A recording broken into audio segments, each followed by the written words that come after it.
Hello दोस्तों, नमस्कार, जय हिंद, जय भारत। दोस्तों, स्वागत है आपका हमारे इस यूट्यूब चैनल पर। दोस्तों, हम कोशिका का चैप्टर पूरा कर चुके हैं। उसमें एक छोटा सा टॉपिक रह रहा है कोशिका विभाजन। क्या रह रहा है दोस्तों? कोशिका विभाजन। उसकी भी वीडियो आपको जल्द मिल जाएगी। लेकिन हम आज आगे बढ़ने जा रहे हैं कोशिका से। आज हमारा टॉपिक है दोस्तों आरएनए वर्सेस डीएनए।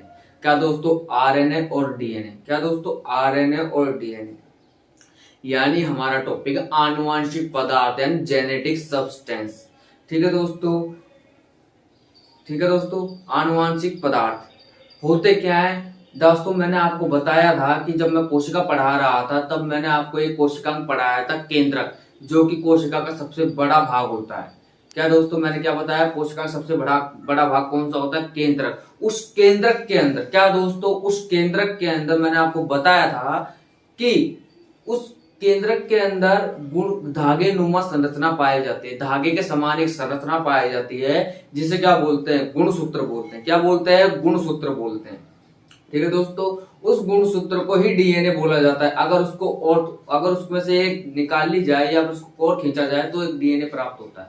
अगर डीएनए को और खींचा जाता है तो जीन की सबसे छोटी इकाई प्राप्त हो जाती है। यानी डीएनए की सबसे छोटी इकाई प्राप्त होती है जीन। क्या दोस्तों? जीन। अब बोलोगे जीन, डीएनए, ये सारी एक ही चीज है। बस क्या है कि डीएनए या गुणसूत्र की सबसे छोटी इकाई होती है जीन। क्या होती है? डीएनए और गुणसूत्र की सबसे छोटी इकाई होती है जीन। ठीक है दोस्तों, आज हमारा टॉपिक डेडिकेटेड इसी पे है। एक क्लास में पूरा चैप्टर खत्म करेंगे। आशा करता हूं दोस्तों आपको ये वीडियो पसंद आएगी। दोस्तों, मैं आगे बढ़ते हैं। डीएनए क्या है? ये आनुवंशिक पदार्थ होते क्या है? आनुवंशिक पदार्थ वे होते हैं जो एक पीढ़ी से दूसरी पीढ़ी में लक्षणों का आदान प्रदान करते हैं। जैसे मैं आपको बोलूं, जैसे उदाहरण के तौर पर माता पिता के जो लक्षण हैं अपनी संतानों में जाते हैं। माता पिता के लक्षण अपनी संतानों में जाते हैं, यानी आनुवांशिक लक्षण। इन्हें बोलते हैं आनुवांशिक लक्षण। क्या बोलते हैं इन्हें? आनुवांशिक लक्षण। ठीक है दोस्तों, एक पीढ़ी से दूसरी पीढ़ियों में लक्षणों का आदान प्रदान, ये क्या कहलाता है? आनुवांशिक लक्षण कहलाता है। ठीक है दोस्तों, यानी जेनेटिक सब्सटेंस कहलाता है। अब बात है जेनेटिक सब्सटेंस होते कितने हैं दोस्तों? दो होते हैं। कितने होते हैं? दो होते हैं। आपको यहां भी दिख रहा होगा डीएनए वर्सेस आरएनए। कितने होते हैं? दो होते हैं। अब डीएनए वर्सेस आरएनए तो होते हैं, लेकिन दोस्तों मैं आप एक बार एक क्लियर यही चीज कर दूं कि ये दोनों होते तो हैं जेनेटिक सब्सटेंस, लेकिन शरीर में एक ही आनुवांशिक सब्सटेंस हो सकता है। क्या दोस्तों? शरीर में एक ही आनुवांशिक पदार्थ हो सकता है, या तो डीएनए होगा या आरएनए होगा। ठीक है दोस्तों, और आपको मैं यहां भी क्लियर कर दूं, जितनी भी ह्यूमन बीइंग चीजें हैं, जितने भी जीव हैं इस धरती पर, जो भी मनुष्य के रूप में हैं, वो सब क्या होते हैं? उनमें डीएनए आनुवांशिक लक्षण, डीएनए आनुवांशिक पदार्थ पाया जाता है। कौन सा पाया जाता है? डीएनए उनमें पाया जाता है। मोस्टली, मैं ये नहीं कह रहा सभी में, मोस्टली ज्यादातर उनमें डीएनए होता है। और आपको यहां ही बता दूं, जितने भी वायरस हैं, क्या दोस्तों? जितने भी वायरस हैं, यानी जो भी वायरस, जैसे कोरोना वायरस भी आया था, ये सब क्या है? आरएनए से बने होते हैं। क्या होते हैं? इन्हें जेनेटिक सब्सटेंस में क्या है? आरएनए है। क्या है दोस्तों? आरएनए।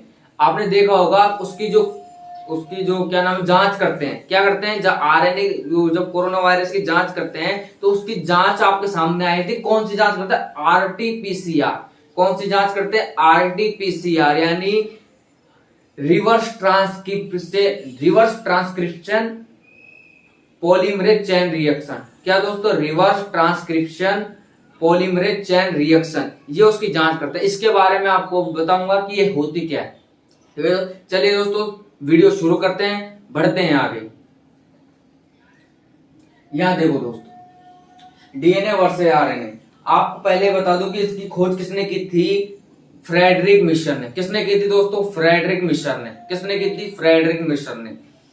ठीक है दोस्तों, अब आपसे पूछ ले कि डीएनए की, आपसे पूछ ले कि फ्रेडरिक मिशर ने किसकी खोज की थी? आप बोलोगे डीएनए नहीं, इन्होंने, मैं आपको बता, आनुवांशिक पदार्थ की खोज की थी फ्रेडरिक मिशर ने। अब आनुवांशिक पदार्थ कौन कौन से हो गए? DNA, RNA. और एक आपसे पूछे न्यूक्लियोटाइड की खोज किसने की थी? वो भी यहां पर क्या होगा? फ्रीडम मिशर होगा। क्या होगा? फ्रीडम मिशर होगा। क्यों होगा? क्योंकि न्यूक्लियोटाइड क्या है? एक बहुलक है। तो यहां देखो, इसकी खोज, आनुवंशिक पदार्थ की खोज किसने की थी? फ्रेडरिक मिशर ने। किसने की थी? फ्रेडरिक मिशर ने। किसने की थी दोस्तों? फ्रेडरिक मिशर ने। अब देखो डीएनए और आरएनए ये दो भाग हो गए। हम वर्सेस की बात कर रहे हैं यहाँ। पहली बात तो आपको बता दें कि फ्रेडरिक मिशेल ने इनकी खोज की थी। अब जो डीएनए और आरएनए इनमें कुछ अंतर देखो। डीएनए डीएनए की फुल फॉर्म है डीऑक्सीराइबोन्यूक्लिक अम्ल। हिंदी में लिख लो डीऑक्सीराइबो,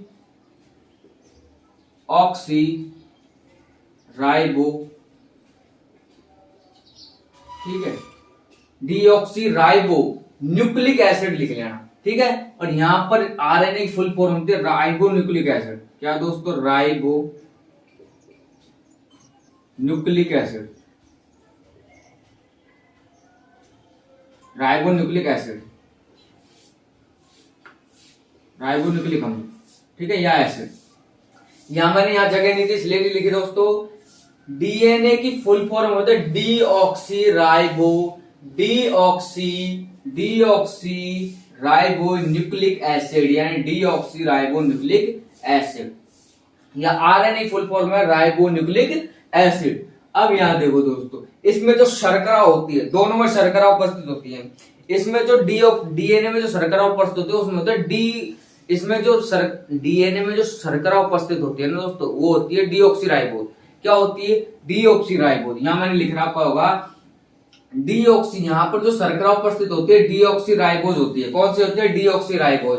और जो आरएनए में जो शर्करा उपस्थित होती है वो होती है राइबोज शर्करा। कौन सी होती है? राइबोज शर्करा। ठीक है दोस्तों, आगे बढ़ते हैं। उपस्थिति, अब इसकी देखी जाएगी प्रेजेंस, यानी किस किस में उपस्थित होता है। सबसे पहली बात तो केंद्रक में उपस्थित, कौन क्या क्या उपस्थित होता है केंद्रक में? डीएनए। समझ में? केंद्रक में मैंने आपको बताया था धागेनुमा संरचना पाई जाती है, उसमें गुणसूत्र होता है। वो गुणसूत्र क्या है? डीएनए और जीन है। समझ में आ गई बात? तो इसकी पहली प्रेजेंस तो यह उपस्थिति किसमें होगी? केंद्रक में, ठीक है। और साथ ही मैंने आपको बताया था कि ये पावर हाउस में भी पाया जाता है। पावर हाउस यानी माइटोकॉन्ड्रिया, किसका? सेल का। पावर हाउस ऑफ सेल किसे बोला जाता है? माइटोकॉन्ड्रिया को। किसे? माइटोकॉन्ड्रिया को। किसे? माइटोकॉन्ड्रिया।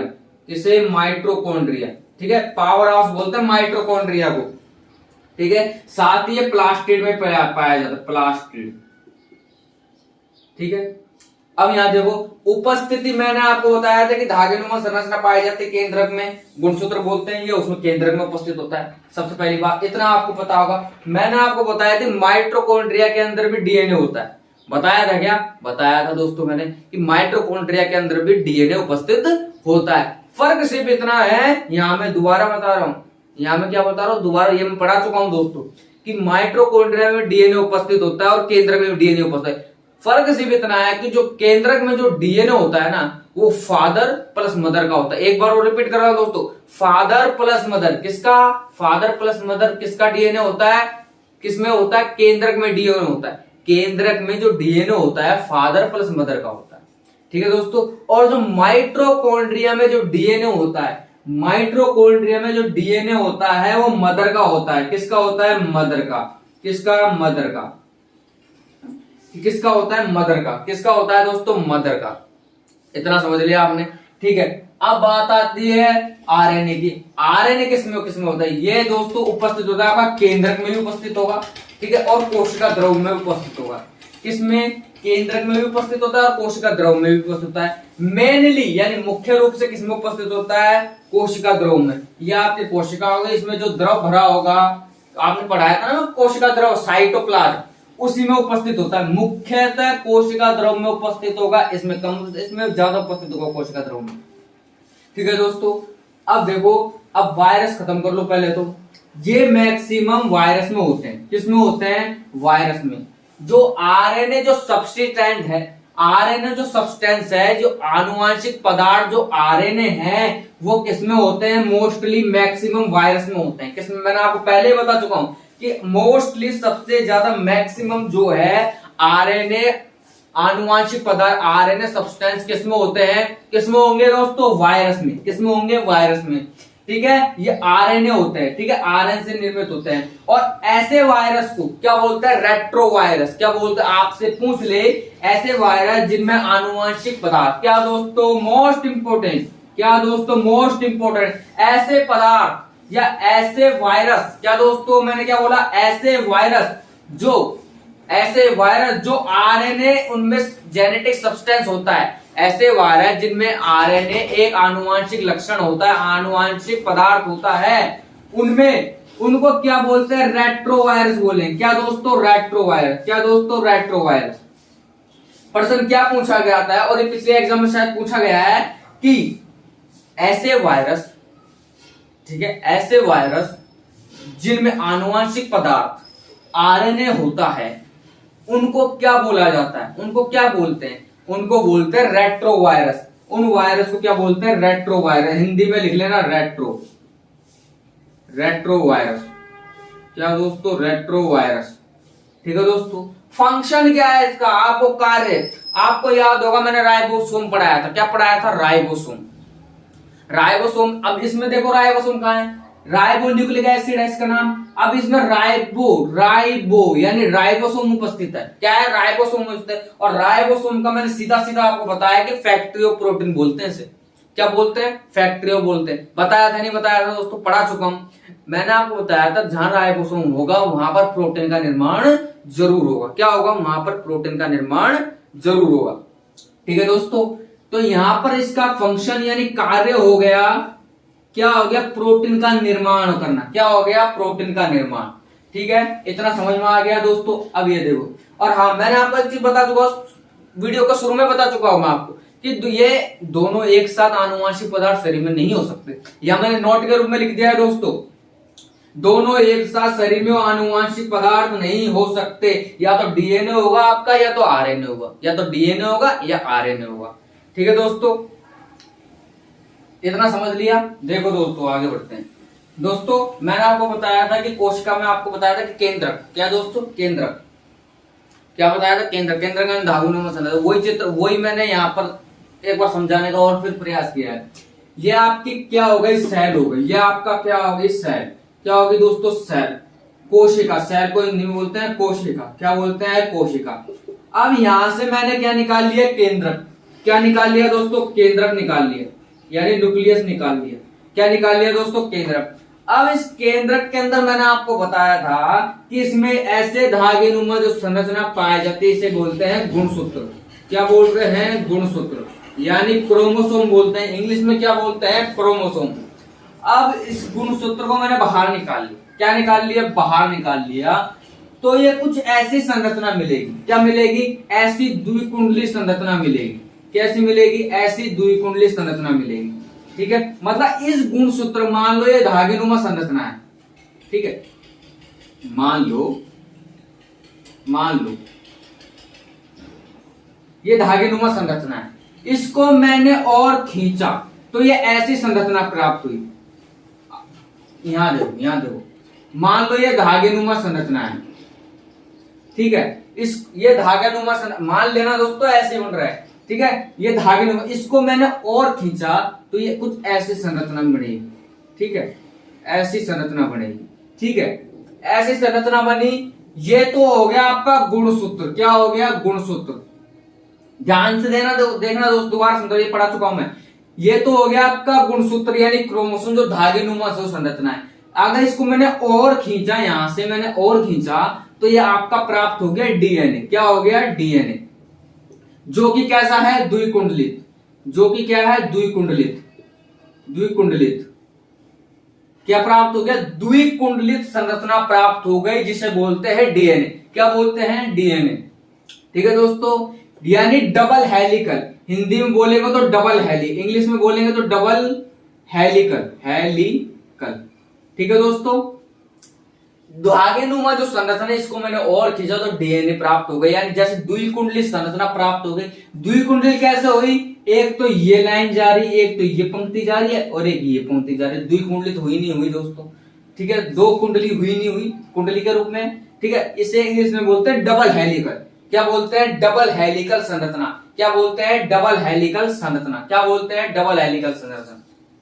ठीक है, अगर मैंने इसको और खींच दिया, क्या दोस्तों, अब इतना तो मैंने कर दिया है, डीएनए बना ही दिया, लेकिन इस डीएनए को मैंने और खींच दिया, यानी ऐसे करके खींच दिया, तो ये जो छोटी जो संरचना प्राप्त होगी होगी जीन। क्या होगी दोस्तों, जीन। क्या होगी, जीन। क्या होगी दोस्तों, जीन। समझ में आ गई? कुछ नहीं किया मैंने, जो डीएनए है गुणसूत्र उसको और खींचा तो डीएनए प्राप्त हो गया, द्विकुंडलीय संरचना प्राप्त हुई। इस डीएनए को और खींच दिया तो डीएनए की सबसे छोटी इकाई प्राप्त हो जाएगी, जिसे बोलते हैं जीन। क्या बोलते हैं, जीन बोलते हैं दोस्तों। ठीक है, इतना आपको समझ में आ गया होगा। ठीक है, ये मैं पहले ही पढ़ा चुका हूं। आगे देखो दोस्तों, जो मैं समझाने का प्रयास कर रहा था। ठीक है, ये तो आपका क्या हो गया, गुणसूत्र, ये आपका मैंने निकाल लिया डीएनए इसमें से। ठीक है, ये जो डीएनए है इसे बोलते हैं डीएनए। ठीक है, द्विकुंडली संरचना, ये कैसी हो गई, द्विकुंडली। यहां आप लिखो ये एक द्विकुंडली संरचना प्राप्त हुई, द्विकुंडलित संरचना, द्विकुंडली संरचना। इंग्लिश में क्या बोलते हैं, यहां लिख लेना इंग्लिश में, double helical, double helical, double helical. क्या दोस्तों, डबल हेलिकल, हेली, ऐसे नहीं होगा दोस्तों, इसकी स्पेलिंग ये है हेलिकल। ठीक है दोस्तों, द्विकुंडली संरचना डबल हेलिकल प्राप्त हुई। अब आपसे ये पूछ ली कि डीएनए का द्विकुंडलित संरचना का मॉडल, क्या द्विकुंडलित संरचना का मॉडल, यानी जो डबल हेलिकल का जो मॉडल है, किसका, डीएनए का डबल हेलिकल जो मॉडल है। क्या दोस्तों, डीएनए का ये जो डबल हेलिकल जो मॉडल है, ये किसने दिया, वॉटसन और क्रिक ने। किसने दिया, वॉटसन एंड क्रिक ने। ठीक है, और ये कब दिया, 1962 में। कब दिया दोस्तों, 1962 में दिया। दोबारा सुनो, ये आपकी कोशिका हो गई, यहां से मैंने आपका केंद्र निकाला। इस केंद्र में मैंने आपको क्या निकाले, बताया था कि धागेनुमा संरचना होती है। इस धागेनुमा संरचना को मैंने यहां बनाया। इसमें क्या, धागेनुमा संरचना क्या बोलते हैं आप, गुणसूत्र बोलते हैं। इस गुणसूत्र को मैंने और खींचा और बाहर निकाला तो क्या प्राप्त हुई, द्विकुंडली संरचना प्राप्त हुई, द्विकुंडली संरचना प्राप्त हुई, द्विकुंडलित। ठीक है, द्विकुंडली संरचना प्राप्त हुई, यानी डबल हेलिकल। क्या दोस्तों, डबल हेलिकल। क्या दोस्तों, डबल हेलिकल। ठीक है, यानी द्विकुंडलित संरचना। ये किसने दिया, वाटसन। आपसे प्रश्न ये पूछा जाएगा, सीधा सीधा प्रश्न ये पूछा जाएगा दोस्तों कि डीएनए की द्विकुंडलित संरचना का मॉडल या डीएनए का डबल हेलिकल मॉडल किसने दिया। किसने दिया दोस्तों, वाटसन। वाटसन किसने दिया, वाटसन एंड क्रिक ने। एंड क्रिक ने लिख लेना दोस्तों, यहां भी लिखा और यहां भी लिखा है। ठीक है दोस्तों, डबल हेलिकल मॉडल क्या बोलते हैं, डबल हेलिकल मॉडल। ठीक है, इस डबल हेलिकल मॉडल को किसने दिया, वाटसन एंड क्रिक ने। किसने दिया, वाटसन एंड क्रिक ने। और ये कब दिया, 1962 में। कब दिया, 1962 में। कब दिया दोस्तों, 1962 में। कब दिया दोस्तों, 1962। इतना समझ में आ गया दोस्तों, आगे बढ़ते हैं। देखो दोस्तों, मैंने आपको बताया था कि डीएनए की सबसे छोटी इकाई तो जीन होती है, लेकिन जो डीएनए में जो न्यूक्लिक अम्ल पाया जाता है, क्या दोस्तों, मैं ये है ना डीएनए की फुल फॉर्म, डीएनए यानी डीऑक्सी राइबो न्यूक्लिक। ये जो न्यूक्लिक अम्ल है, क्या दोस्तों, न्यूक्लिक अम्ल। न्यूक्लिक अम्ल की सबसे छोटी इकाई होती है न्यूक्लियोटाइड। क्या दोस्तों, न्यूक्लियोटाइड, वही हम यहाँ पर समझ रहे हैं। ठीक है दोस्तों, न्यूक्लिक अम्ल की सबसे छोटी इकाई होती है, सबसे छोटी इकाई होती है क्या, न्यूक्लियोटाइड। क्या होती है, न्यूक्लियोटाइड। अब इस न्यूक्लियोटाइड में होता क्या क्या, एक तो होता है आपका शुगर। क्या होता है, शुगर। और एक होता है आपका नाइट्रोजनस क्षार, यानी नाइट्रोजनी क्षार। एक होता है आपका फास्फेट। क्या होता है, फास्फेट। मैंने क्या बताया, न्यूक्लिक अम्ल की सबसे छोटी इकाई क्या होती है, न्यूक्लियोटाइड। न्यूक्लिक अम्ल की सबसे छोटी इकाई क्या होती है, न्यूक्लियोटाइड। इसके अंदर उपस्थित होता है शुगर। किसके अंदर, जो न्यूक्लियोटाइड है ना, इसके अंदर उपस्थित होता है शुगर, नाइट्रोजन क्षार और फास्फेट। क्या, शुगर, नाइट्रोजन क्षार और फास्फेट। अब बोलो, अब बताओगे सर कि हम इसको याद कैसे करें, कि ये कैसे याद, सीधा फॉर्मूला है दोस्तों। आपको क्या करना है, एनएसपी। क्या दोस्तों, एनएसपी याद रखना है। क्या दोस्तों, एनएसपी। एन से तो नाइट्रोजन क्षार, एस से आपका शुगर, पी से आपका क्या हो गया, फास्फेट। क्या हो गया, फास्फेट। ठीक है, और जो नाइट्रोजन, ये और ये नहीं, इनको छोड़ो आप।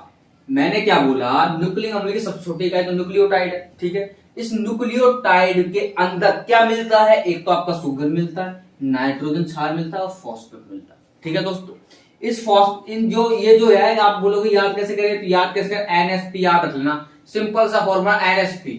ठीक है, N से नाइट्रोजन क्षार और S से शुगर और P से फॉस्फेट। ठीक है, अब बात आती है ये जो नाइट्रोजनी जो क्षार है, क्या दोस्तों ये जो नाइट्रोजनी जो क्षार है, क्या नाइट्रोजन क्षार, इसको बोलते हैं बिल्डिंग ब्लॉक।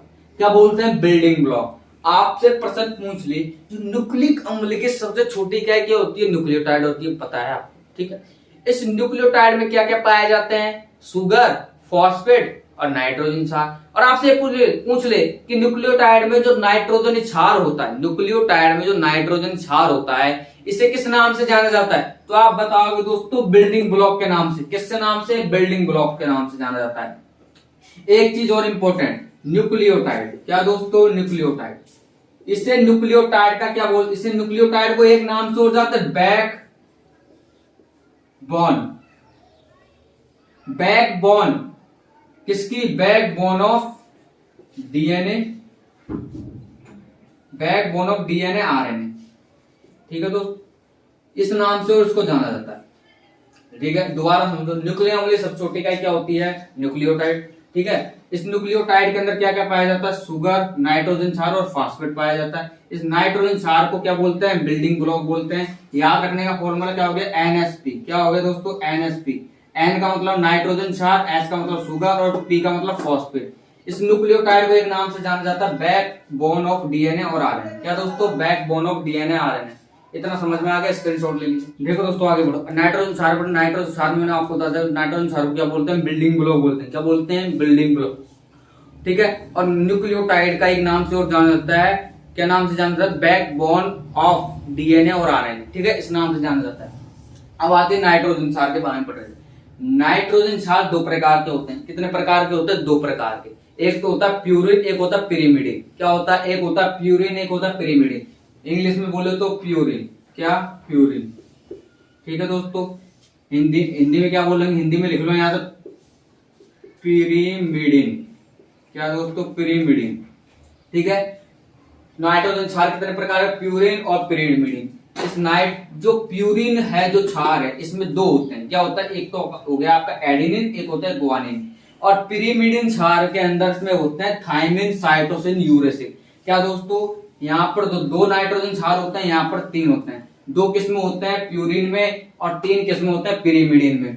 पिरिमिडिन में होता है थाइमिन, साइटोसिन, यूरेसिल और प्यूरिन में होता है एडेनिन, गुआनिन।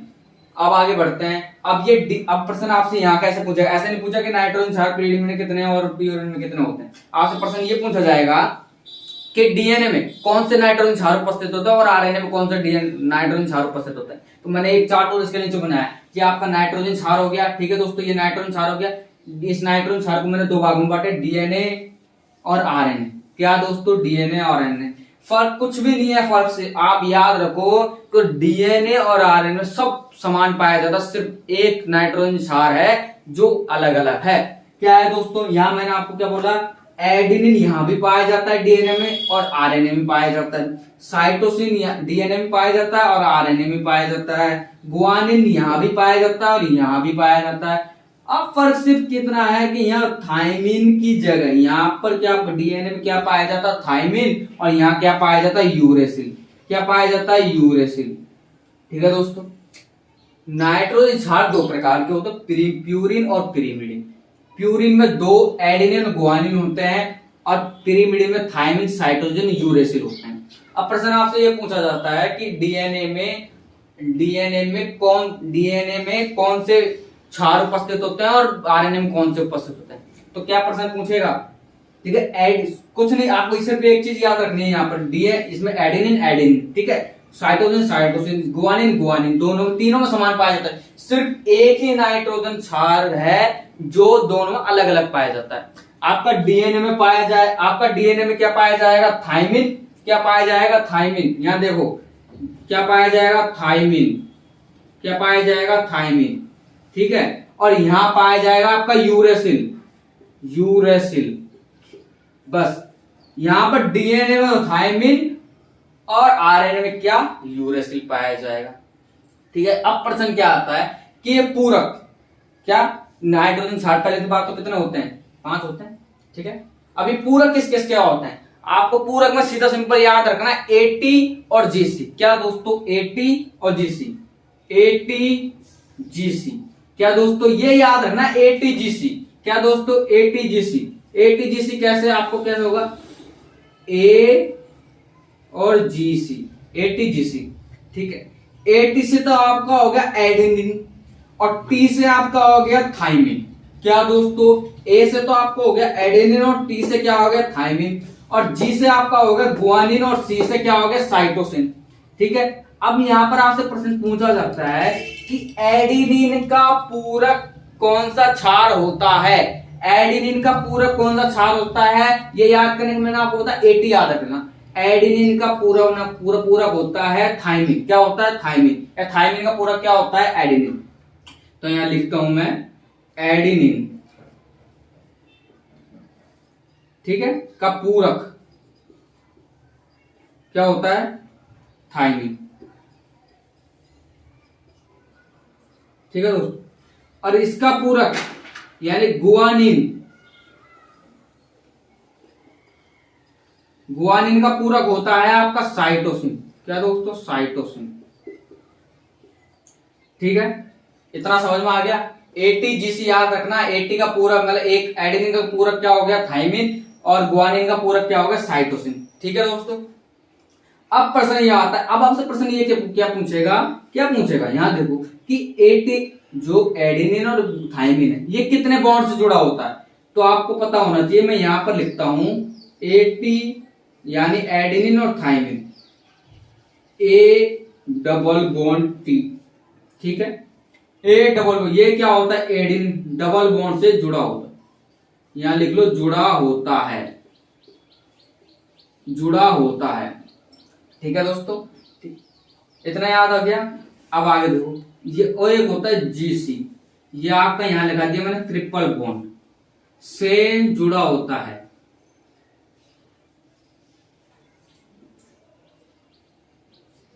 जुड़ा होता है।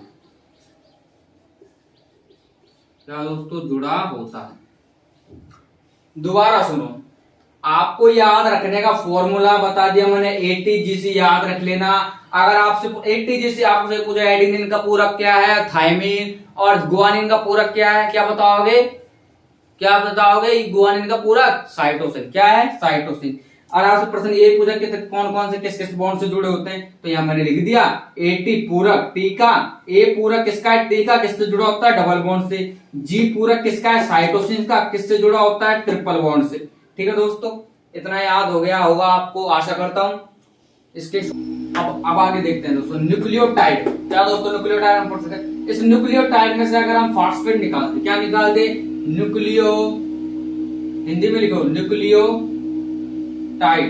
क्या दोस्तों, न्यूक्लियोटाइड में से अगर हम फॉस्फेट निकाल दे, फॉस्फेट, ठीक है, फॉस्फेट निकाल दे तो हमको न्यूक्लियोसाइड प्राप्त होता है। क्या प्राप्त होता है, न्यूक्लियोसाइड। क्या होता है, न्यूक्लियोसाइड, न्यूक्लियोसाइड प्राप्त होता है।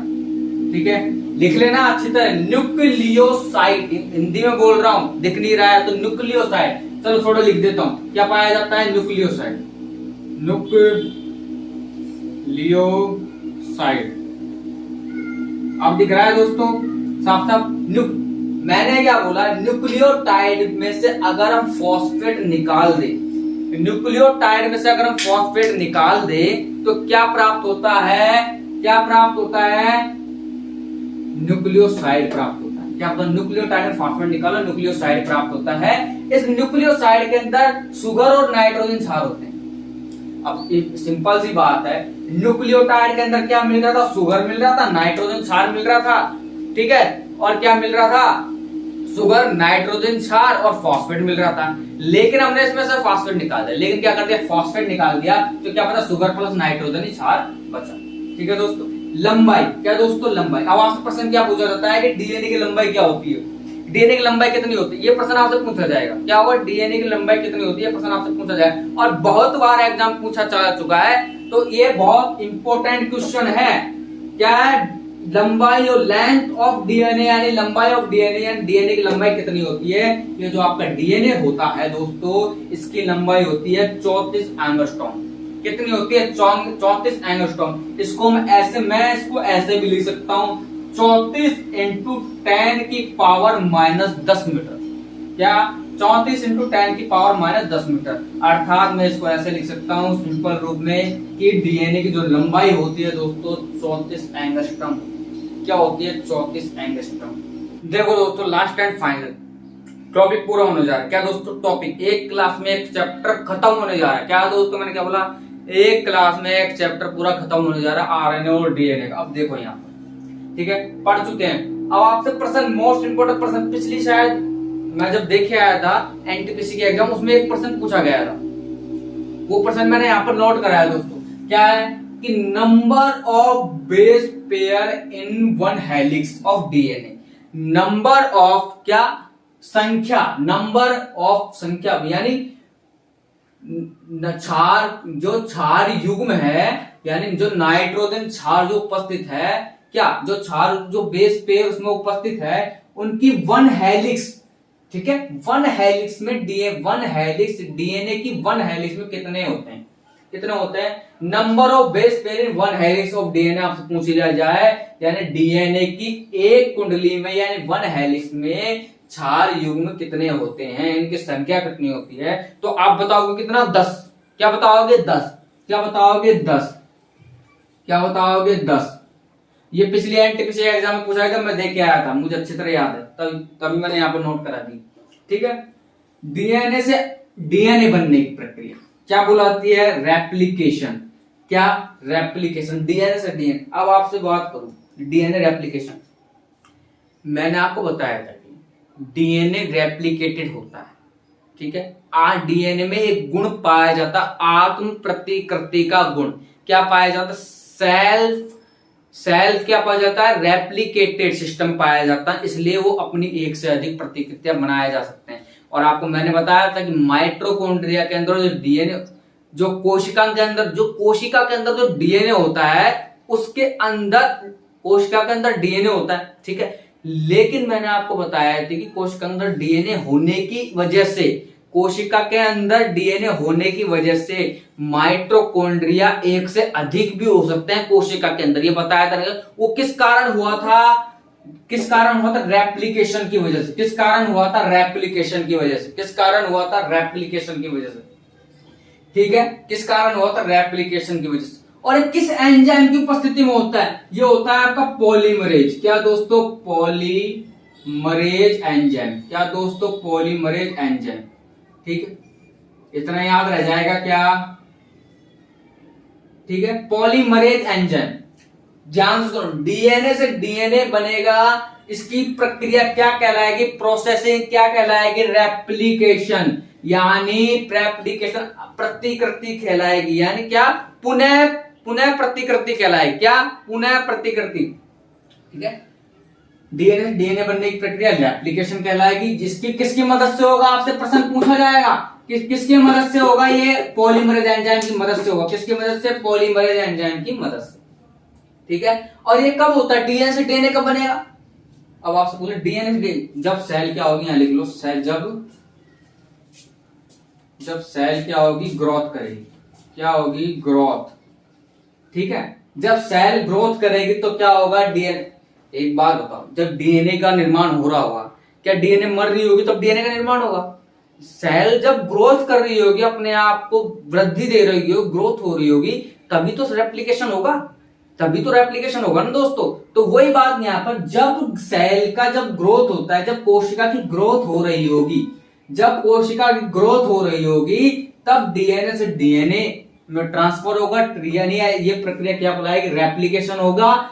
ये जो रेप्लिकेशन किस एंजाइम की उपस्थिति में होता है? पॉलीमरेज एंजाइम की उपस्थिति में। इतना समझ में आ गया? आगे दूसरा देखो, डीएनए से आरएनए। क्या दोस्तों? डीएनए से आरएनए, इसको क्या बोलते हैं हम? ट्रांसक्रिप्शन। क्या बोलते हैं? ट्रांसक्रिप्शन। डीएनए से आरएनए क्या बोलते हैं? ट्रांसक्रिप्शन। इस प्रोसेस को क्या बोलेंगे? ट्रांसक्रिप्शन। और ये जो एंजाइम होता है इसमें जो काम में आता है वो होता है ट्रांसक्रिप्टेज। क्या दोस्तों? ट्रांसक्रिप्टेज। ठीक है दोस्तों, ट्रांसक्रिप्टेज एंजाइम। क्या दोस्तों? Transcriptase enzyme. लिख लेना हिंदी में ट्रांसक्रिप्टेज, बेवकूफो। ट्रांसक्रिप्टेज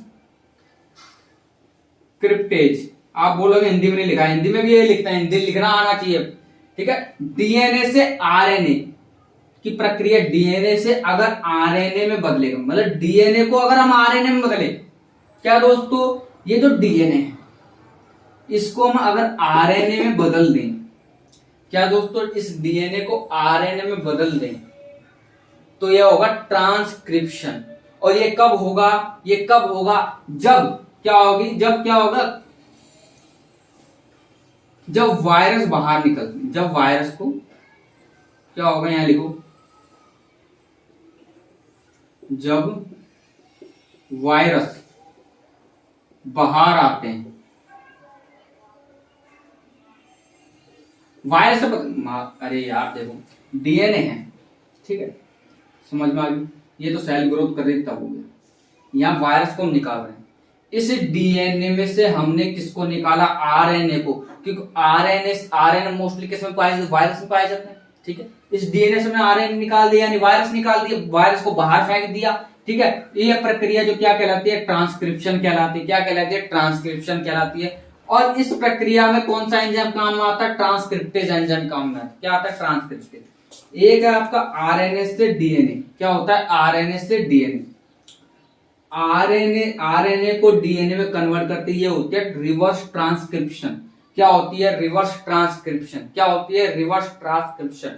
यानी आरएनए, मान लो आरएनए क्या है? वायरस है। मान लो कि मोस्टली किस में पाया जाता है? वायरस में पाया जाता है आरएनए। अब ये जो आरएनए या वायरस है, डीएनए यानी शरीर, यानी क्या? शरीर। मैंने क्या बोला? आरएनए को डीएनए, आरएनए को मान लिया अपन ने वायरस, ठीक है, डीएनए को क्या मान लिया? शरीर। ठीक है, डीएनए क्योंकि शरीर में पाया जाता है, और जो वायरस है, वायरस में जो आरएनए पाया जाता है। इस आरएनए में से अगर मैं डीएनए को कन्वर्ट करूं, इस आरएनए को अगर मैं डीएनए में कन्वर्ट, सुनो भाई, डीएनए से आरएनए मैंने क्या बनाया? सीधा बन रहा है, डीएनए को मैंने आरएनए में कन्वर्ट कर दिया, ये होता है ट्रांसक्रिप्शन। अब ये उल्टा हो रहा है, आरएनए को डीएनए में कन्वर्ट कर रहा है, आरएनए को क्या कर रहा है? डीएनए में कन्वर्ट कर रहा है, इसलिए इसको बोलते हैं रिवर्स ट्रांसक्रिप्शन है, लेकिन रिवर्स ट्रांसक्रिप्शन है। क्या है? Reverse transcription. और ये कब होता है? जब वायरस, क्या? जब वायरस बॉडी में एंटर करता है, एंट्री लेता है। ठीक है, समझ में आ गया? आरएनए से डीएनए, आरएनए को डीएनए में कन्वर्ट करते हैं, रिवर्स ट्रांसक्रिप्शन। ठीक है, क्या बोलते हैं? Reverse transcription. और इसको जो एंजाइम होता है वो होता है रिवर्स ट्रांसक्रिप्शन। ठीक है, रिवर्स ट्रांसक्रिप्टेज। क्या दोस्तों? Reverse transcriptase. ठीक है, कौन सा एंजाइम काम में आता है? Reverse transcriptase. ठीक है दोस्तों, अब आपको याद होगा कोरोना वायरस। क्या दोस्तों? कोरोना वायरस, कोविड-19 जो कि आया था, ये किसकी तकनीक पर आधारित है? आरएनए पर आधारित। इसमें जो आनुवंशिक पदार्थ है दोस्तों, इसमें क्या पाया जाता है? आनुवंशिक पदार्थ आरएनए पाया जाता है। क्या पाया जाता है? आरएनए। आपने सुना होगा, आपने क्या सुना होगा कि जो कोरोना वायरस की जो जांच है वो कौन सी होती है? आरटीपीसीआर। क्या होती है? आरटीपीसीआर। क्या होती है? चलो एक मिनट रुको, इसको समझ लो, पहले बताता हूँ। आरएनए से हमने डीएनए में कन्वर्ट किया, रिवर्स ट्रांसक्रिप्शन, वायरस बना, जब बॉडी में वायरस एंटर करता है। ये देख लो, आरएनए से अगर प्रोटीन बनेगा, इसको बोलते हैं ट्रांसक्रिप्शन। क्या बोलते हैं? ट्रांसक्रिप्शन। और यहाँ पर जो वायरस होता है वो होता है ट्रांसक्रिप्टेज। ट्रांसक्रिप्टेज। ठीक है दोस्तों, ये मैंने आपको बता दूंगा। आरएनए को प्रोटीन में कन्वर्ट करेगा तो क्या होगा? ट्रांसक्रिप्शन प्रोसेस कहलाएगी वो, और ट्रांसक्रिप्टेज। इतना याद हो गया, अब इसका स्क्रीनशॉट लग सकता है। अब मैं आपको कुछ जरूरी चीज बता रहा हूं, मिटाओ।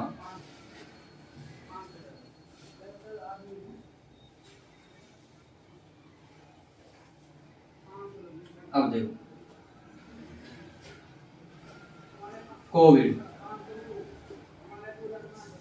कोविड-19 आया, इसको जांच है, क्या जांच कौन सी होती है? आरटीपीसीआर।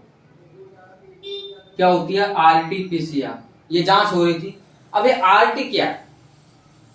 ये जो कोविड-19 है, जो कोरोना वायरस है, ये वायरस है। और मैंने आपको बताया है कि वायरस जो की है ये किसमें, वायरस सबसे ज्यादा आनुवंशिक पदार्थ कौन सा होता है? आरएनए से बने होते हैं। इनमें क्या पाया जाता है? आरएनए। ठीक है, आरएनए पाया जाता है। और जो मेडिकल टर्म में, जो मेडिकल में जो सारी सुविधाएं हैं वो डीएनए से है। आरएनए से कोई ऐसा वो नहीं है। यहाँ पर डीएनए से ही सारी चीजें, जो भी हमारे पास मेडिकल में जो तकनीक है वो डीएनए से रिलेटेड है। आरएनए से रिलेटेड तकनीक नहीं है। ठीक है, तो क्या करता है? ठीक है, ये जो आरएनए है, ये कोविड क्या है? आरएनए है। ठीक है, कोविड क्या है? आरएनए है। इस आरएनए को पहले किसमें बदला जाएगा? डीएनए में। इस आरएनए को पहले किसमें बदला जाएगा? डीएनए में बदल देंगे। ठीक है, आरएनए को पहले डीएनए में बदला, तो इसको मैंने आपको यहां बताया रिवर्स ट्रांसक्रिप्शन बोलते हैं, आरटी बोलते हैं। क्या बोलते हैं? आरटी। क्या बोलते हैं दोस्तों? आरटी। क्या बोलते हैं? RT, reverse transcription. Reverse transcription. ठीक है दोस्तों, आर का मतलब रिवर्स, टी का मतलब ट्रांसक्रिप्शन, और पीसीआर करते हैं। अगर देखो, अगर दोस्तों ये आरएनए से रिलेटेड नहीं होता ना वायरस, कोरोना वायरस, तो हम सिर्फ पीसीआर करते। क्या करते? पीसीआर। भाई वायरस की जांच, अगर वायरस जो डीएनए से रिलेटेड होता है, क्या दोस्तों डीएनए से अगर रिलेटेड होता वायरस, क्या कोविड-19 जो वायरस डीएनए से रिलेटेड होता, तो क्या करते? सिर्फ पीसीआर जांच करते। सिर्फ क्या करते? पीसीआर। लेकिन ये वायरस होने के नाते, ये वायरस होने की वजह से और इसमें आरएनए उपस्थित होने की वजह से इसमें इसका क्या बदला जाता है? पहले आरएनए को किसमें बदला जाता है? डीएनए में बदला जाता है। इसलिए इसके आगे क्या लगा दिया? आरटीपीसीआर। ठीक है, इसका नाम होता है reverse transcription polymerase chain reaction. क्या होता है आरटीपीसीआर का नाम? रिवर्स, यहां लिख लो reverse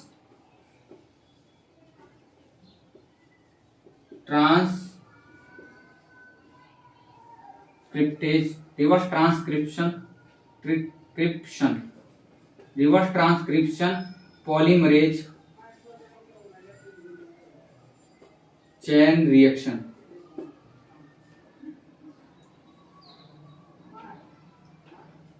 reaction. Reverse transcription polymerase chain reaction, ये इसका पूरा नाम है। क्या है? कोविड-19 जो वायरस है आरएनए से रिलेटेड है, इसलिए पहले क्या किया जाता है? जो आरएनए है उसको डीएनए में कन्वर्ट किया जाता है। इस आरएनए से डीएनए में कन्वर्ट करने की प्रक्रिया को रिवर्स ट्रांसक्रिप्शन कहते हैं। इसलिए इसका पूरा नाम, डीएनए की जांच किससे की जाती? आरटीपीसीआर तकनीक से की जाती। अगर डीएनए से होता तो सिर्फ पीसीआर कर लेते। ठीक है, ज्यादा मेहनत लगती, लेकिन आरएनए को डीएनए में बदला जाता है। ठीक है, इतना आपको समझ में आ गया होगा दोस्तों। आशा करता हूं आपको ये पूरा चैप्टर समझ में आया होगा। अगर दोस्तों आपको ये पूरा चैप्टर समझ में आया दोस्तों, प्लीज सब्सक्राइब करें। आपके एक सब्सक्राइब से हम आगे बढ़ेंगे और वादा करता हूं दोस्तों, आसमान को छुए। क्या कर देंगे? आसमान को छुए। माँ बाप का सपना जरूर पूरा करेंगे दोस्तों। हमारे चैनल के साथ यूं ही बने रहिए, आपको डेली ऐसी वीडियो अपलोड होती रहेंगी और मैं वादा करता हूं कि ग्रुप डी को हम फतेह करें। क्या करेंगे? फतेह करेंगे दोस्तों। ठीक है, जय हिंद, जय भारत।